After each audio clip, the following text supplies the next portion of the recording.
Boa noite, irmãos. Graça e paz. Antes de começar o nosso estudo de hoje, eu queria mais uma palavra de oração. Ó Pai amado, eu quero agradecer a Ti, Senhor, porque com extrema delicadeza e alegria o Senhor me passou ensinamentos enquanto estudava a Tua palavra, Pai. Te agradeço porque esses ensinamentos transformaram a minha vida, renovaram o meu ser, deram-me a alegria de entender um pouco mais da Tua palavra, encheu-me de esperança. Pai, eu gostaria que isso acontecesse também com esses irmãos que estão aqui e os que ainda ouvirão dessa mensagem. Pai, que até mais do que o Senhor falou comigo, o Senhor fale com eles também, para que realmente haja uma transformação em nosso entendimento, uma renovação do nosso entendimento, para experimentarmos a Tua boa, agradável e perfeita vontade. Pai, eu Te agradeço pela Tua palavra, pela liberdade que temos, Senhor, de abri-la, estudá-la, pregá-la, orá-la e cantá-la. Pai, nós agradecemos e pedimos, Senhor, para que possamos estar firmes e sempre desejosos de espalhar essa Tua palavra. Pai, não há como agradecer a Ti pelo fato de ter nos alcançado, ter nos dado uma alegria não efêmera e não fantasiosa como essas que o mundo dá, principalmente na época do carnaval, mas deste para nós uma alegria na qual esperamos hoje, sentimos agora e a desfrutaremos na Tua presença eternamente. Pai, agradecemos mais uma vez por tudo que o Senhor tem feito em nós e o que ainda fará. No nome precioso do Senhor Jesus. Amém. Bom, queridos irmãos, o tema da nossa reflexão de hoje, do nosso estudo de hoje, é permitindo ou conduzindo. Quando nós pensamos que Deus permite que nós passemos por alguma dificuldade, a gente tem uma situação assim: puxa, se Ele permitiu, e agora? Se a gente pensa que Ele está somente permitindo, a gente sente alguma coisa. Se a gente acha que Ele está conduzindo, outra coisa acontece na nossa vida. E o que a gente vai falar hoje, é justamente alguém que passou por várias dificuldades. Nós vamos falar hoje a respeito de José. Todos nós aqui, acho que já ouvimos falar de José do Egito, aquele que estava no Egito. Não José, o pai de Jesus, mas José, aquele que era filho de Jacó. E eu gostaria que os irmãos que já conhecem a história de José pensassem e traçassem um paralelo na vida de vocês com mais uma história, a história de Jesus. E conforme nós formos falando a respeito de José, eu gostaria que vocês pensassem em alguma coisa relacionada à vida de Jesus. E eu desafio os irmãos para uma terceira coisa, além de pensar na história de José, na história de Jesus, na sua história. E a gente caminhasse então em direção até o final desse estudo, levando e trazendo sempre em mente estas coisas: aquilo que era de Jesus, aquilo que seria explicitamente de José e a sua história. E nós cheguemos até o final desse estudo com uma transformação e algumas coisas bem especiais. Como eu falei na oração, a mim falou profundamente. Eu gostaria que falasse com os irmãos também. A leitura de Gênesis é uma delícia. Todos nós que começamos a estudar a Bíblia e começamos a ler a Palavra de Deus, a gente lê lá em Gênesis, a gente vai vendo a forma da criação, a gente vai vendo a tentação do homem, a queda e todas aquelas coisas, e nós vamos caminhando, passamos por genealogias, e passamos bem por essas genealogias também, quando a gente estuda as genealogias com algum significado um pouco mais profundo, e vamos caminhando em frente, até que a gente se depara com a história de José. E a história de José, ela é ela é mais interessante porque ela é diferente das outras, porque as outras são meio que episódicas, elas são assim, quebradinhas. Aí quando a gente começa a estudar a história de José, ela é contínua. Do jeito que nós estamos acostumados a ler um romance, a ler uma ficção, é a história de José, que passa de um capítulo para outro, até chegar lá. E a história de José começa em Gênesis 35 e termina em Gênesis 50. Imagina se eu fosse ler 15 capítulos aqui hoje. Ia ser, né? A gente ia passar até a quarta-feira de cinzas lendo, né? E estudando isso. Mas eu convido os irmãos a, antes mesmo de qualquer coisa, chegar em casa, antes mesmo de trocar roupa, ler Gênesis 35, de 35 até 50. Se não der, lê mais tarde, mas não deixe de ler esse trecho, porque ele realmente é alguma coisa muito especial. E eu fui tentado a ler esse trecho na minha leitura devocional, e começando a ler, eu comecei a perceber detalhes, mais detalhes, mais detalhes, mais detalhes, e aquilo foi crescendo na minha vista. Então, eu peguei alguns pontos para poder falar hoje, os pontos que eu achei mais interessantes e cruciais desse trecho. E eu gostaria de passar isso para os irmãos. Mas para isso vamos passar, como a gente tem a nossa prática de fazer a exposição bíblica, eu vou expor rapidamente essa exposição bíblica da vida, da história de José. Então José, todo mundo sabe que ele é o filho de Jacó. Jacó é um dos 3 patriarcas. Todas as vezes que Deus fala a respeito da aliança que existe entre Deus e um povo, ele fala sobre a aliança que foi feita com Abraão, Isaac e Jacó. Nesses 3 aqui, o filho dele, um dos filhos dele é chamado de José. Só que José não é o primogênito de Jacó. O primogênito de Jacó é Rúben.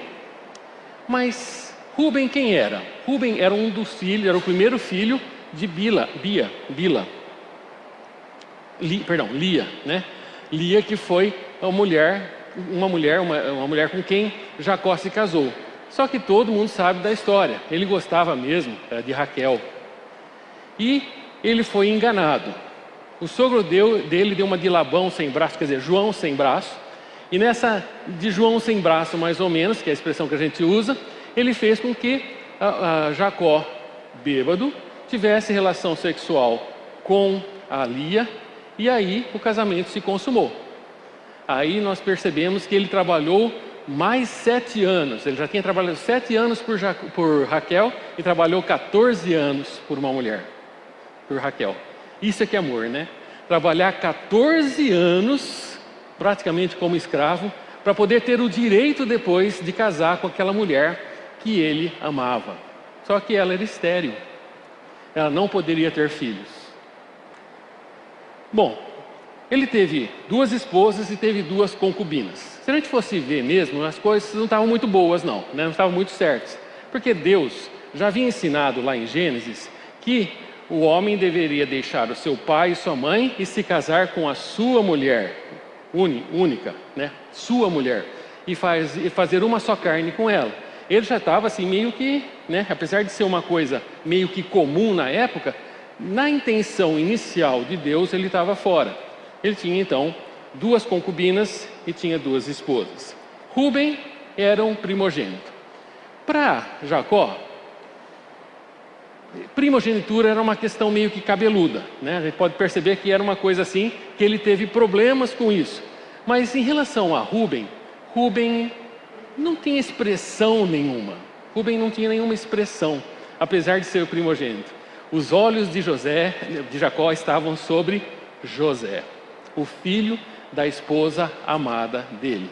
E tanto é assim que ele Jacó deu para José uma túnica especial de talar com mangas. Era alguma coisa mais ou menos que usada por pessoas especiais, talvez pelo primogênito. Então imagina só, já havia então 11 filhos, né? O 11º filho seria então José, que era filho da velhice, para ver quanto tempo ele ficou casado sem que nascesse uma filha de Raquel. E depois nasceu Benjamim. Aí Raquel morre com o nascimento de Benjamim. Bom, e esse homem, esse rapaz, né, de 17 anos, José, ele caminhava para todos os lugares estampando aquela túnica de talar com mangas.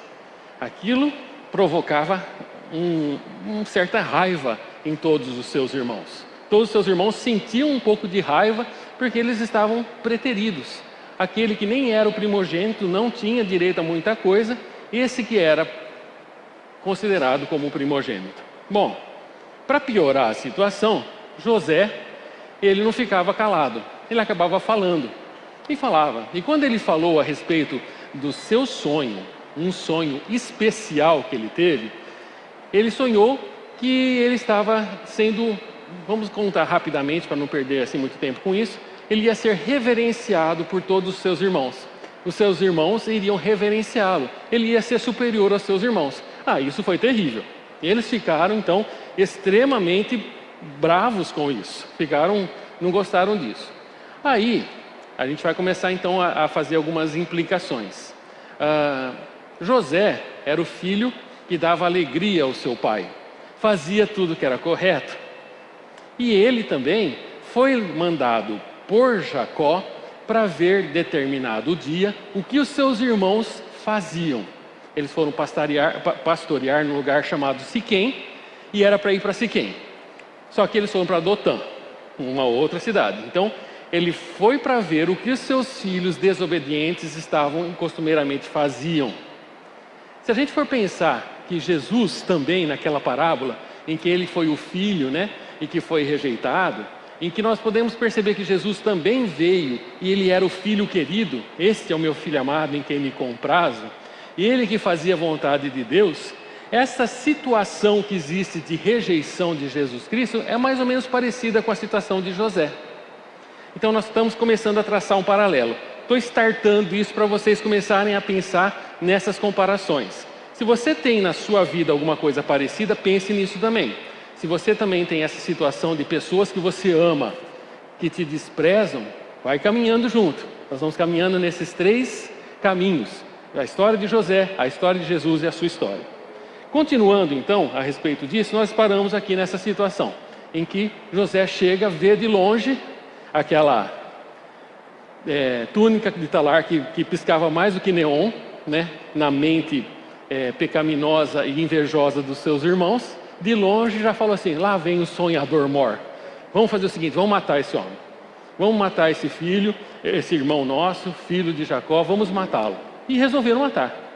Só que Rúben, que não tinha lá grande autoridade sobre eles, não conseguiu dissuadir da ideia. Não fez com que fosse dissuadido dessa ideia. Então fizeram alguma coisa e tal, em que Rúben foi meio que afastado, saiu, para depois vir buscar o seu irmão José, que havia sido jogado dentro de um buraco, dentro de uma cisterna. Quando Rúben volta, eles já tinham vendido. Judá, principalmente, e mais os seus outros irmãos, haviam então vendido José para os midianitas ou ismaelitas. Ok? Essa é a história de José, até que ele é vendido. Quando ele é vendido, ele vai para onde? Ele vai para o Egito. E lá no Egito, chega cabisbaixo, não quer fazer mais nada, só apanhava. É essa a história de José? Não.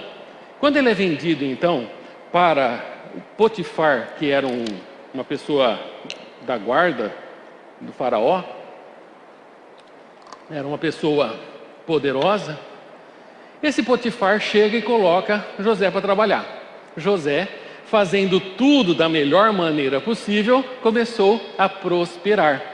Ficou então tão assim próspero, fazendo tudo certinho, que ele foi colocado como o segundo homem da casa de Potifar. Somente era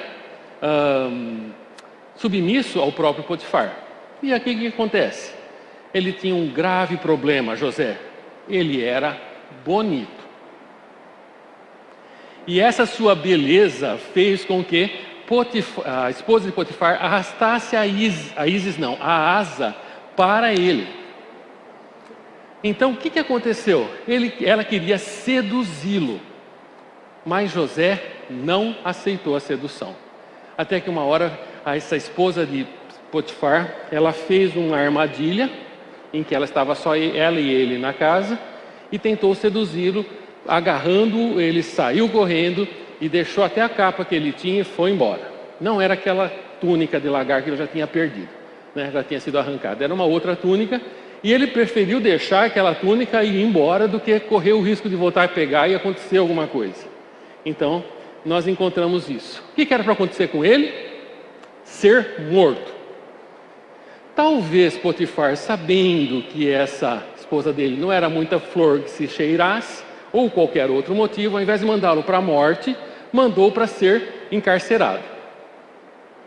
O filho preferido de Jacó, aquele que tinha o amor do seu pai, que fazia tudo corretamente, só fazia as coisas corretas, tinha a interpretação dos sonhos que Deus dava como dom para ele, que tinha sido negado, tinha sido rejeitado pelos seus irmãos, vendido pelos seus irmãos, foi fazer o melhor possível e agora não estava mais debaixo da ira dos seus irmãos, mas estava debaixo da ira da esposa de Potifar. E aí ele foi para onde? Ele foi ser um preso. Cabisbaixo? Fazendo tudo errado? Sem querer saber nada da vida? Não. Ele não era dessa maneira. Ele fez tudo da melhor maneira possível. Tanto que a prisão prosperava. Tanto que a prisão ficou uma situação tão boa que o carcereiro colocou como sendo o segundo homem daquela prisão. E ele fazia então todas as coisas e o carcereiro não fazia nada, deixava para ele fazer e ele dominava todas as coisas. Será que José tinha uma postura negativa perante as coisas que Deus permitia na vida dele? Será que ele só pensava em si mesmo? Se a gente for ver em Gênesis 40, do versículo 5 até o versículo 7, Gênesis 40, de 5 até o 7, diz assim: havia lá naquele local, onde ele morava, aquela prisão onde ele estava, 2 homens especiais, 2 empregados do alto escalão do faraó. E os 2, um era o copeiro Mor, que levava então, tinha aquela função que a gente costuma falar de grau de periculosidade máxima, né? Quando a gente fala isso em direito do trabalho, porque tinha o grau máximo de perigo. O que ele tinha que fazer? Ele pegava o cálice do faraó e bebia para ver se tinha veneno. Se não tivesse, o faraó bebia. Periculosidade máxima, né? E tinha um outro que era o padeiro, que fazia as coisas gostosas para o faraó comer. Esses 2, por algum motivo, eles foram presos. E aí os 2 tiveram um sonho. Cada um, aí diz, e os 2 sonharam cada um o seu sonho. Na mesma noite, cada sonho com o seu próprio significado. O copeiro e o padeiro do rei do Egito, que se achavam encarcerados. Quando José chegou pela manhã, viu-os e eis que estavam preocupados. Então perguntou aos oficiais do faraó, que estavam com ele no cárcere da casa do seu senhor: por que estão com cara triste hoje? Gente, presta atenção. Ele estava pensando somente em si? Ele estava numa situação boa? Qual que era a situação de José? A gente já viu tudo, não vou falar tudo de novo. Mas ele estava numa situação terrível. E ele conseguia olhar a tristeza dos outros e se importar com a tristeza dos outros. Isso é o ato de uma pessoa que está sendo amparada por Deus. Porque a pessoa que não se sente amparada por Deus só olha para o seu próprio problema, só olha para o seu próprio umbigo, só sente a sua própria dor. E ele aqui não. Ele olhava e viu: por que vocês estão tristes? É muito bonito a gente ver isso. O versículo até o versículo 7. Tá bom, para a gente ter só um contexto. Então, o que aconteceu? Ele decifrou o sonho. Eu não vou contar para a gente poder correr um pouquinho mais. Aí o que aconteceu? Vou contar um pouquinho, sim. O que aconteceu? Nesse sonho, ele decifrou que o copeiro ia ser morto em 3 dias e que o padeiro ia ser morto em 3 dias e que o copeiro ia ser libertado. Aí na hora do copeiro dar tchau, ele falou assim: lembre de mim quando você estiver lá fora. Não tá a pessoa nem aí. Esse copeiro foi, esqueceu de José totalmente, esqueceu. E o tempo foi passando, até que o faraó teve um pesadelo agropecuário. Como que é o pesadelo agropecuário? Ele sonhou com vaca e sonhou com milho. A história dos 7, que todo mundo já conhece, das 7 vacas gordas que foram comidas por 7 vacas magras, 7 espigas boas e viçosas comidas por 7 espigas mirradas. Que significava o quê? 7 anos de extrema fartura, sucedidos por 7 anos de seca e miséria. Aí, o que nós encontramos de bonito aí? Ao mesmo tempo que Deus que o José estava vivendo simplesmente, sem se preocupar tanto consigo, o próprio Deus já caminhava ao lado para fazer alguma coisa. Ele podia ter feito de outra maneira, mas ele foi justamente lá no faraó, falou com o faraó, e o faraó, se sentindo nervoso pelo significado do sonho, tentou ver se alguém conseguia descobrir qual o significado. Ninguém soube, ninguém sabia qual que era. Aí, o que aconteceu? O copeiro lembrou de José, chamou José, José se barbeou, fez o que tinha que fazer, foi lá na presença, e aí ele falou assim: faraó, eu sei de tudo, pode contar comigo. Não. Perguntado se ele sabia como fazer uma adivinhação, vamos dizer assim, ou interpretar um sonho, ele falou: não, Deus é que sabe. Deu glórias a Deus pelo atributo, pelo dom que ele recebeu do próprio Deus. Dá para perceber como que José encarava a vida? Dava para perceber como que realmente José tinha a certeza da atuação de Deus na vida dele, que apesar das dificuldades ele estava ainda ligado com Deus? Sua vida, paralelo agora com a sua vida, você é assim? Quando você está nas mesmas dificuldades, sofrendo injustiça, você tem certeza, ciência, você tem garantia mesmo que Deus está no comando de todas as coisas? Ou você simplesmente olha para si mesmo e acabou-se o mundo e não faço mais nada até que a situação se resolva? Eu estava certo nessa situação e aconteceu isso comigo, então não interessa mais nada. É assim que muitas vezes nós fazemos. José não. Bom, o que acontece? José decifra, dá crédito a Deus primeiro, depois decifra, fala que o faraó precisa de alguém, né? Não diz que ele se prontificou a fazê-lo, mas ele era a pessoa mais gabaritada para isso, né? Para que o faraó havia provisões no Egito, mandou seus filhos irem comprar comida lá. José reconhece esses homens que são seus irmãos, mas ele não é reconhecido por esses seus irmãos, porque José estava totalmente aculturado, caracterizado como um egípcio. Depende de qual canal que você assiste, você vai ver ele com peruquinha, né? Uma representação dele com peruquinha, com cílios postiços, preto, né? Desse jeito, ninguém consegue ver alguém, né? Dessa forma, achando. E ainda por cima, conversava mediante um intérprete. Então José falava em egípcio com o intérprete chegava e falava com José, com os irmãos de José, os irmãos de José falavam para o intérprete falava para ele, mas ele já ouvia o que os seus irmãos tinham falado, porque ele sabia hebraico, é óbvio, nasceu junto com eles. Bom, o que acontece? A história parece que acaba aqui. Vamos voltar para alguns detalhes. A postura de José perante os problemas. E isso eu quero voltar a chamar a atenção de vocês. De melhor filho, ele foi escravo por causa da ira dos seus irmãos. Se tornou o melhor escravo por obediência a Deus. Como escravo, o melhor escravo, por causa da ira da sua patroa lá, da mulher do Potifar, o que aconteceu? Ele foi lançado na prisão. E ele foi o melhor prisioneiro. E depois ele foi lançado, por causa da graça de Deus, ao segundo homem do Egito. Você passa por humilhações, teve alguém que passou por humilhações antes de você. Se você passa por humilhações, esse estudo é para você também. Então, parece que tudo tinha dado certo na vida de José. Executivo do alto escalão.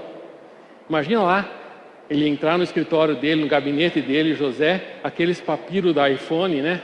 Tudo da Apple, os papiros da Apple e tudo mais, assim, de última geração, né? Tudo de bom que existia, de melhor possível que poderia existir lá, aquele lugar era o melhor lugar de tudo. Egito era o melhor lugar da época e eles eram os mais ricos de todos os outros povos. Ele tinha também a alegria de acabar com a fome das pessoas que estavam fora. Por causa dessa revelação e desse enriquecimento do Egito, ele conseguia, através da sua ação, matar a fome das pessoas que estavam lá fora. Quer uma coisa melhor do que isso? Casado, com 2 filhos. Estava tudo certo. Acabamos agora com a história de José, não é? A história não acaba aqui, não. A história pode ter um pequeno toque com o nome dos filhos de José. José teve 2 filhos. Alguém lembra o nome deles? Manassés e Efraim. O que significa Manassés? Alguém lembra? Manassés significa: Deus me fez esquecer do sofrimento e da terra do meu pai. Quando ele dá o seu nome para Efraim, quando ele dá o nome de Efraim para o seu filho, ele está dizendo que ele já estava esquecendo daquilo que estava no passado. Aquele sofrimento do passado estava ficando no passado. Juntamente com o sofrimento do passado, a sua família estava lá no passado, estava indo, estava esfriando.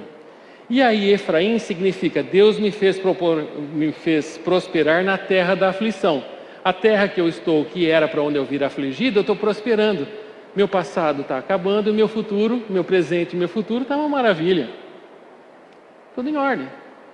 Acabou o problema. Não tem mais problema.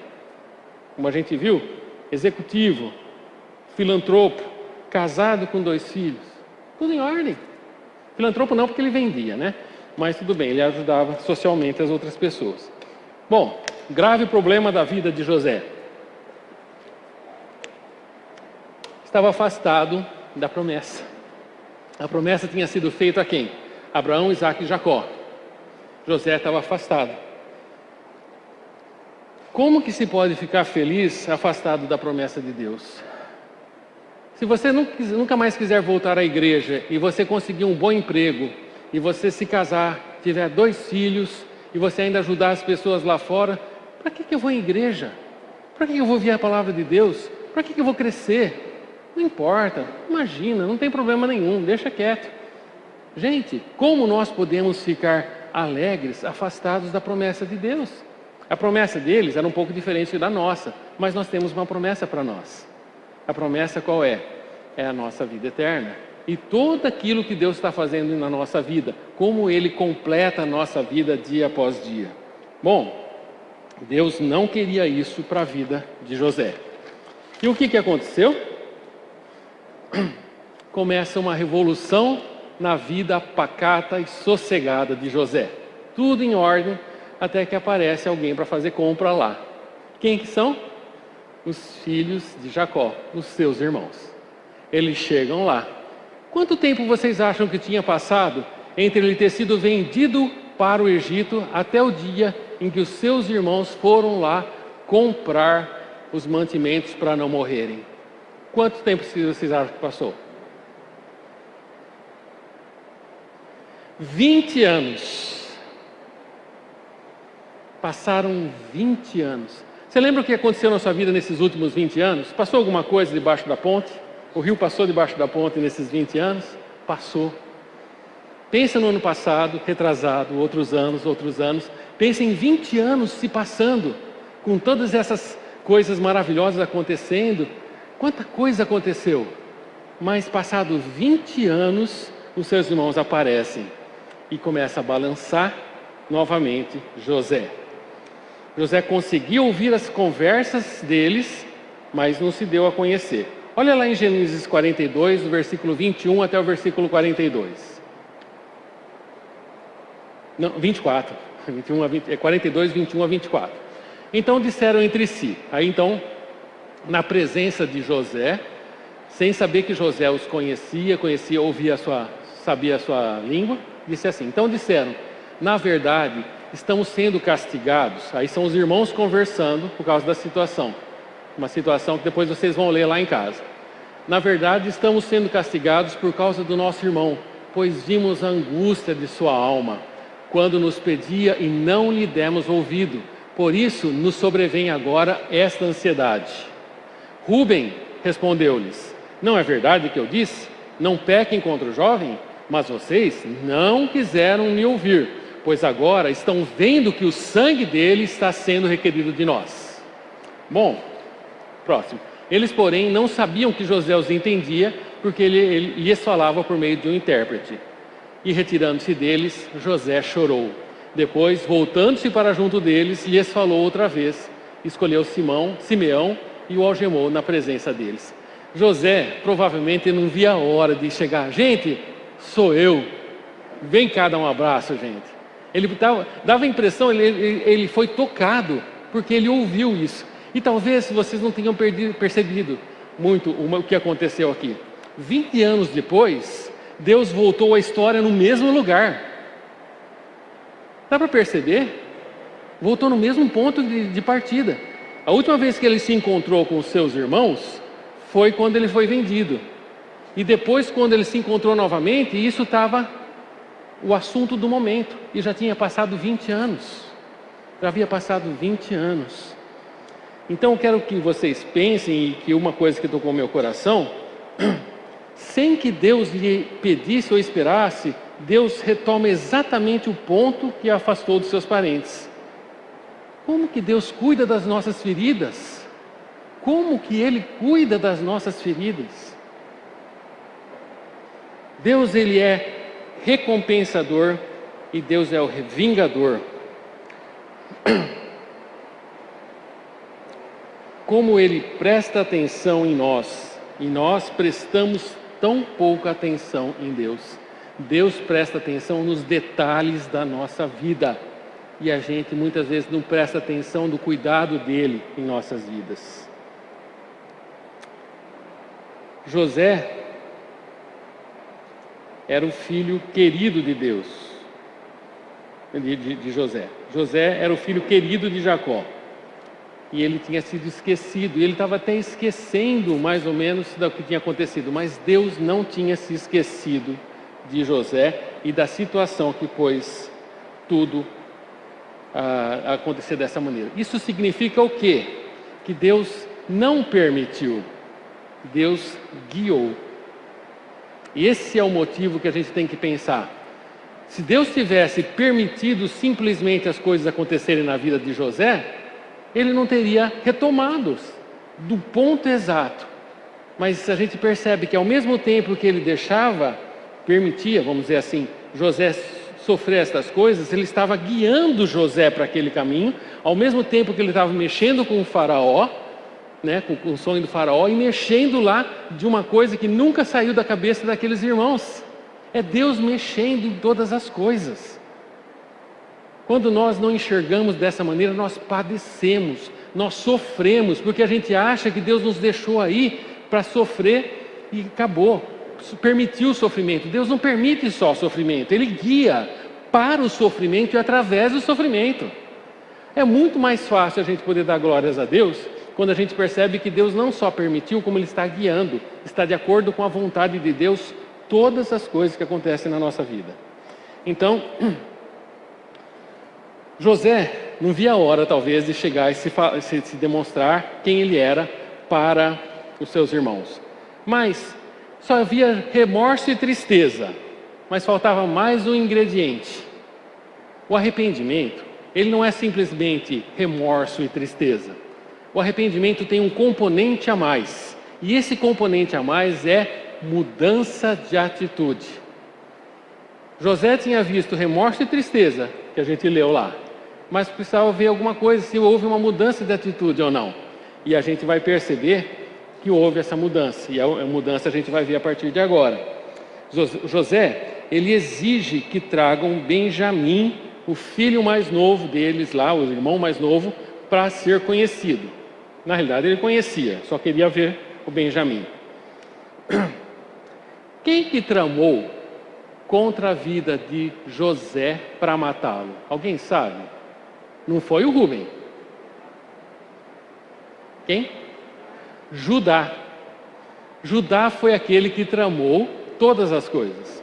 E agora nós vamos perceber que Judá vai ser usado por Deus de uma forma toda especial para reverter essa situação. Então, o pivô de todas essas coisas foi Judá. Vamos ler em Gênesis capítulo 43, versículo 8 e versículo 9.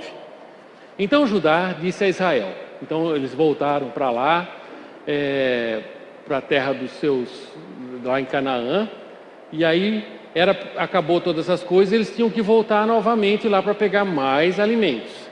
E Judá chega e fala para Israel, seu pai, Jacó: deixe o jovem ir comigo, e nos levantaremos e iremos para que vivamos e não morramos, nem nós, nem o Senhor, nem os nossos filhinhos. Continuando.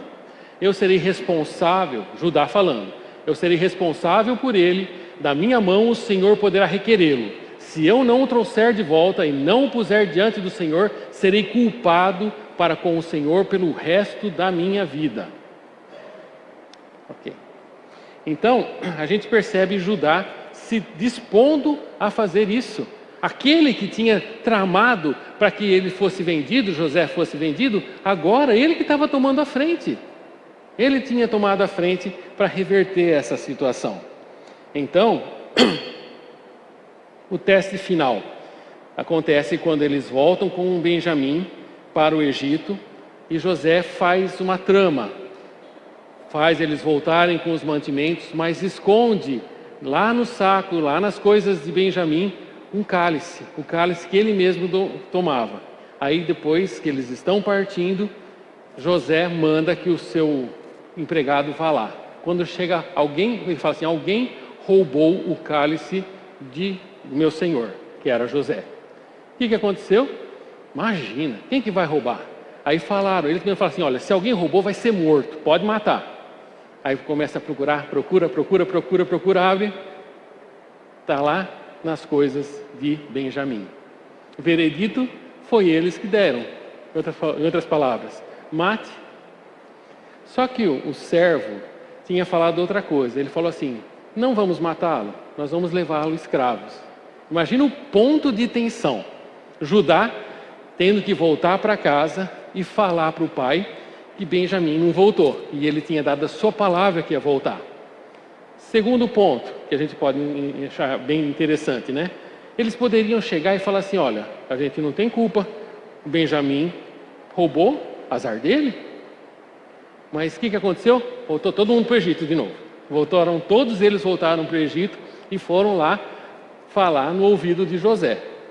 Conversar com José, até que chega um ponto tão interessante, que é em Gênesis 44, versículo 7. Nós temos aí?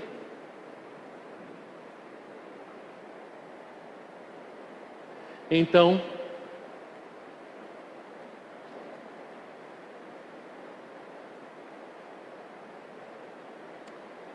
não, não é esse ponto. Eles dão a sentença de morte, tá? Então, 44, 33. 44, 33. Ah, tá. Aí Judá, vendo que a coisa não ia dar certo mesmo, que Benjamim ia ter que ficar lá, o que ele faz? Agora, pois, Judá falando, que esse seu servo, ele mesmo, fique em lugar do jovem como escravo de meu senhor, e que o jovem volte com seus irmãos. 180 graus na atitude de Judá. Há 20 anos atrás, ele expulsou o seu irmão, vendendo-o para o Egito. Agora, ele, com o outro irmão mais novo dele, ele toma a frente e manda ele voltar para o pai. O que é isso? Mudança de atitude 180 graus. O arrependimento estava completo. Remorso, a tristeza pelo que eles fizeram de mal e mudança de atitude. Agora não penso mais em mim, eu penso nele. Aí o que acontece? Aí acontece o completo arrependimento e uma explosão de alegria, que fala em 45, de 1 a 5. Gênesis 45, de 1 a 5. Então José, não conseguindo se conter diante de todos os que estavam com ele, gritou: saiam todos da minha presença. E ninguém ficou com ele, quando José se deu a conhecer a seus irmãos. Fraquinho, né? Porque as coisas, os judeus, os hebreus, eles falavam coisas com poucas palavras, mas dá para perceber uma intensidade do que aconteceu. Aí realmente foi uma explosão: eu não aguento mais, eu quero abraçar. Essa alegria provinda do arrependimento. Vocês lembram o que Lucas fala?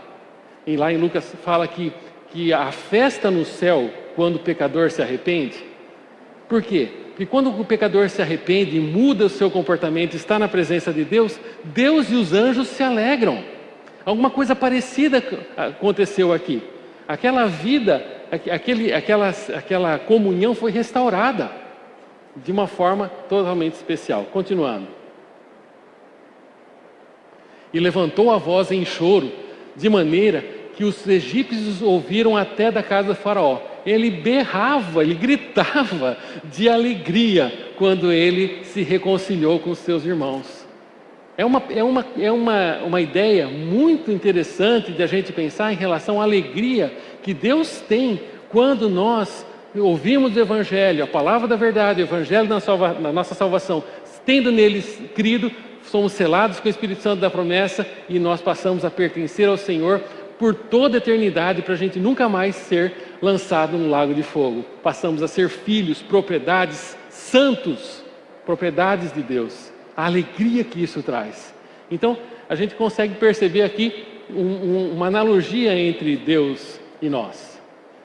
Eu sou José, meu pai ainda está vivo, e seus irmãos não lhe puderam responder, de tão assustados que ficaram diante dele.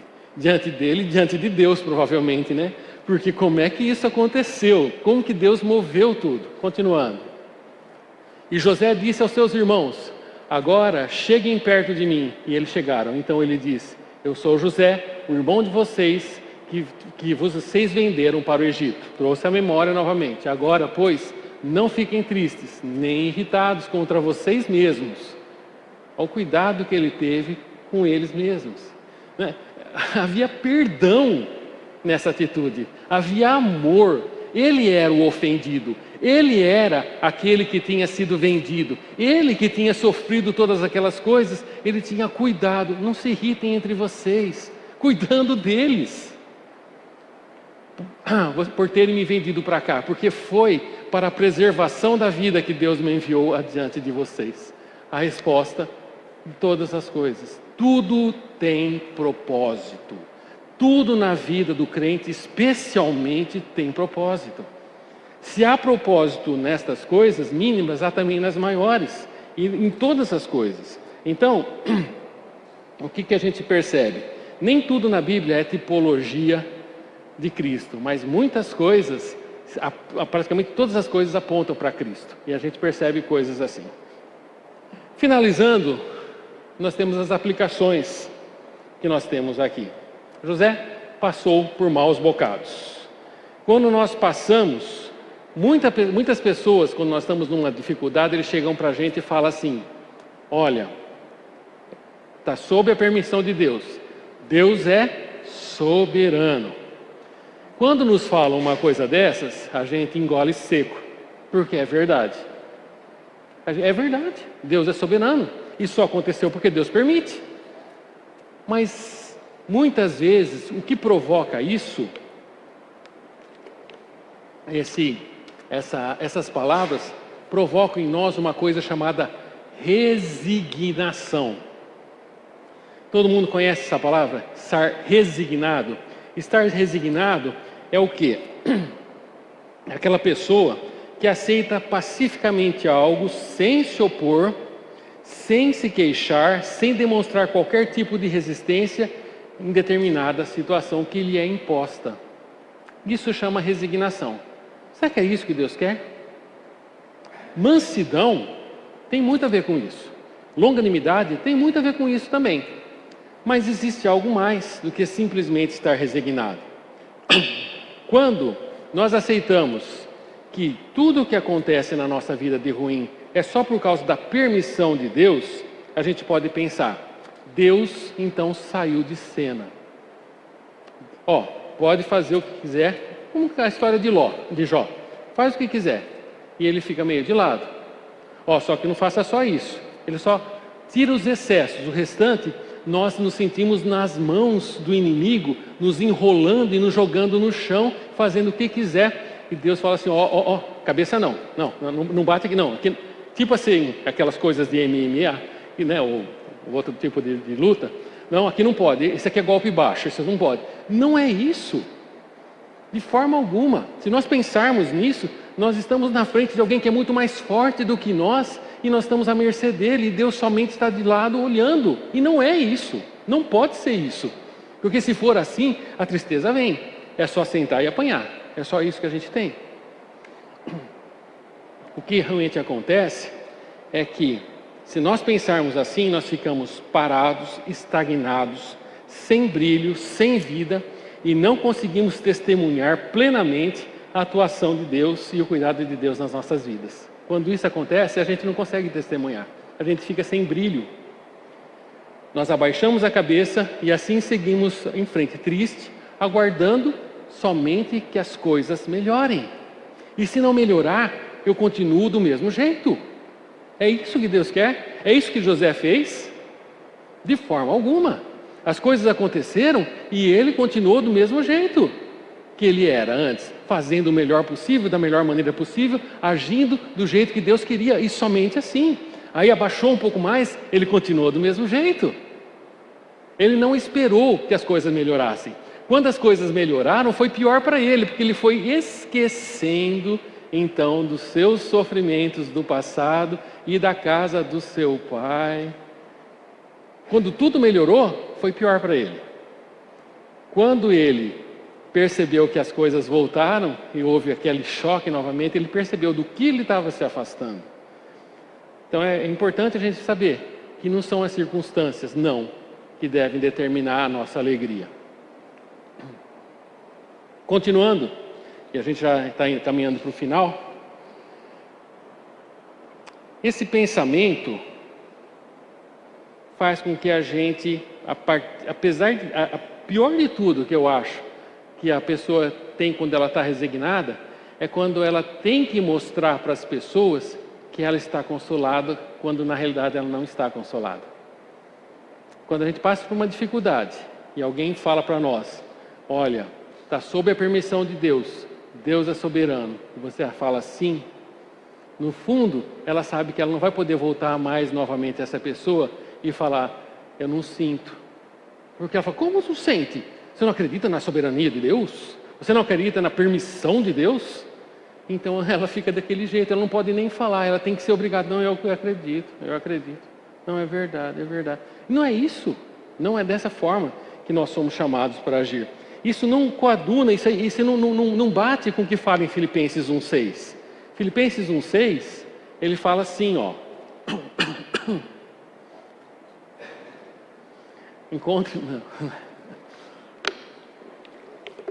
Estou certo de que aquele que começou boa obra em vocês há de completá-la até o dia de Cristo Jesus. Às vezes a gente joga o quê? Isso para o futuro. Um dia vai estar tudo completo. Deus começou uma boa obra que Ele vai aperfeiçoar até aquele dia. E o até? Cadê o até? O até é a partir do momento em que você tem a sua conversão, e até antes, de forma precavida, mas principalmente a partir da sua conversão, Ele começou uma boa obra todos os dias. E vai até aonde? Até quando nós formos ressuscitados, estarmos na sua presença. Nos momentos difíceis, Ele não saiu de cena, é Ele atuando, ponto por ponto, no meio da tribulação, no meio do problema. Ele te encaminha para o problema, para você sofrer o problema e te tira daquele problema. Ele fazendo todas essas coisas. Não é Ele saindo de cena e falando, se vira. Porque se for assim, eu sento. Eu sou o primeiro que vou sentar lá na frente, abaixar a cabeça e chorar. Mas se eu acreditar realmente que Deus está fazendo tudo no momento da sua tristeza, na minha tristeza, da nossa tristeza, você age de maneira diferente. A gente age com confiança, porque Deus vai aperfeiçoar todo dia até o fim, até o total, completa ressurreição do nosso corpo. Outra coisa interessante é que fala em Romanos, no capítulo 8, no versículo 28. Sabemos que todas as coisas cooperam para o bem daqueles que amam a Deus, daqueles que são chamados segundo o seu propósito. Se você observar, voltando na frente, se você observar, todas as coisas cooperarão para o bem daqueles que amam a Deus ou cooperam? No presente. As coisas cooperam no momento em que elas estão acontecendo. A gente pensa assim, vai cooperar no futuro? Eu vou ver como que aquilo cooperou para o meu bem. Não pense assim. No momento do problema, você pensa, isso está cooperando. Onde? Como que isso está cooperando? É porque agora Deus está falando assim, você não tem mais ninguém. Você não tem mais a sua força, você não tem mais seus amigos, você não tem mais seu irmão, você tem a mim. É a mim que você tem que ir. Aí a gente vai e se apega a Deus em oração, súplica, pedindo a Deus força, se jogando no colo de Deus e sentindo que Ele é o Todo-Poderoso. Como o pastor Aldair falou, que Deus troveja, que Deus faz monte pular, que faz todas essas coisas, a gente percebe o quanto Deus é poderoso, quanto Ele te envolve, quanto você se sente bem somente com Ele. E aí você continua dia após dia louvando e dando graças a Deus. No outro versículo que fala também, e para que eu não ficasse orgulhoso com as grandezas das revelações, foi-me posto um espinho na carne, mensageiro de Satanás, para me esbofetear a fim de que eu não me exalte. 3 vezes, pedi ao Senhor que o afastasse de mim. Então Ele me disse, a minha graça é o que basta para você, porque o poder se aperfeiçoa na fraqueza. De boa vontade, pois, me gloriarei nas fraquezas, para que sobre mim repouse o poder de Cristo. Porque sinto prazer nas fraquezas. Prestem atenção, prazer nas fraquezas. Nos insultos, nas privações, nas perseguições, nas angústias, por amor de Cristo. Porque quando sou fraco, então é que sou forte. Vocês veem isso na história de José? Será que teve privação? Será que teve perseguição? Será que teve angústia? Não foi por amor de Cristo, porque Cristo não tinha nascido ainda. Mas foi por amor da justiça, Ele estava fazendo aquilo que era certo. Na sua vida, tem isso também ou não? Então aqui a gente percebe, como que eu consigo ter prazer nessas coisas? Como que eu posso ter prazer nas fraquezas? E aí é que a gente encontra, e a gente sabe que no momento da fraqueza, o prazer nosso é a graça de Deus. O prazer é aquele trecho que fala lá de Coríntios, né, que não vem sobre nós tentação senão humana, mas fiel é Deus que não vos deixará tentar acima do que podeis, mas com a tentação ou a tribulação virá o escape para que possais suportar. A graça é o escape. E você percebe o escape no meio do problema. Você se agarra a Deus e você se sente protegido, amado e a felicidade vem. Então, a gente pode perceber que completar ou cooperar, que a gente viu lá, é uma coisa para o futuro, né? Quando a gente vê lá em Romanos. Mas a gente pode sentir que todas as coisas cooperam para o nosso bem agora, nesse momento. E a gente consegue sentir prazer nas fraquezas, não porque somos resignados, porque a gente tem uma combinação dos frutos do Espírito Santo, que está em outro trecho, que fala assim, longanimidade com gozo. Paciência no meio da situação em que você não pode fazer nada, mas envolvido pelo gozo ou pela alegria. São coisas que é impossível da gente fazer. Se você tentar produzir isso na sua vida, desista. Isso é fruto do quê? Submissão, clamor, oração, vida em Cristo, joelho no chão, pedindo a Deus e reconhecendo que Deus não só permite as coisas na sua vida, Ele te guia no meio, em direção para a tribulação, não para o pecado, mas em direção para a tribulação e te fazendo sair de dentro dessa tribulação, porque Ele age em todo instante. E isso é coisas para nós darmos glórias a Deus. Bom, então, eu gostaria de passar isso para vocês. Isso para mim foi muito especial. Eu espero não esquecer disso na minha vida, nos momentos de tristeza, nos momentos de tribulação que certamente virão. E eu gostaria que isso servisse para vocês também, se vocês estão passando por alguma dificuldade. E se vocês estão falando para você que é só a soberania de Deus e só a permissão de Deus, fale mais alguma coisa para vocês. Fale que Deus está agindo e que você pode confiar. E que você pede para Ele, pelo fruto do Espírito Santo, que você passe com longanimidade, que é uma paciência sem fim, e a alegria que é fruto do Espírito Santo. Então, irmãos, uma coisa que realmente a gente pode pensar: Deus, Ele é poderoso para guardar o nosso tesouro até o dia final. Você sabe em quem você tem crido? Se você sabe em quem você tem crido, você sabe que Ele é poderoso para te guardar. E se Ele te guarda agora, você pode ficar feliz, porque você tem experiências do passado, que Ele já fez isso, e certezas para o futuro, enquanto você está passando no presente. Irmãos, se esse sermão acendeu a sua vontade de ler aqueles capítulos de Gênesis 35 a 50, legal, né? Com mais atenção, presta atenção que tem muito mais coisas que eu não falei aqui, vocês vão amar verificar, ticar todas as coisas que Deus fez na vida de José e copiar isso na vida de vocês também, em oração. Se isso acendeu realmente essa vontade, muito bom. Agora, se esse estudo acendeu um fogo para vocês lerem toda a Bíblia com mais interesse, com mais gratidão, com mais amor pelo Deus maravilhoso que nós temos, Deus Trino, aí sim, esse sermão atingiu plenamente o seu objetivo. Amém? Vamos orar. Pai amado, nós queremos agradecer a Ti pelo ensinamento que tivemos, principalmente porque ele nos ensina o quanto o Senhor é bom, o quanto o Senhor é poderoso e como o Senhor não nos deixa cair na tentação e não nos deixa inertes, não nos deixa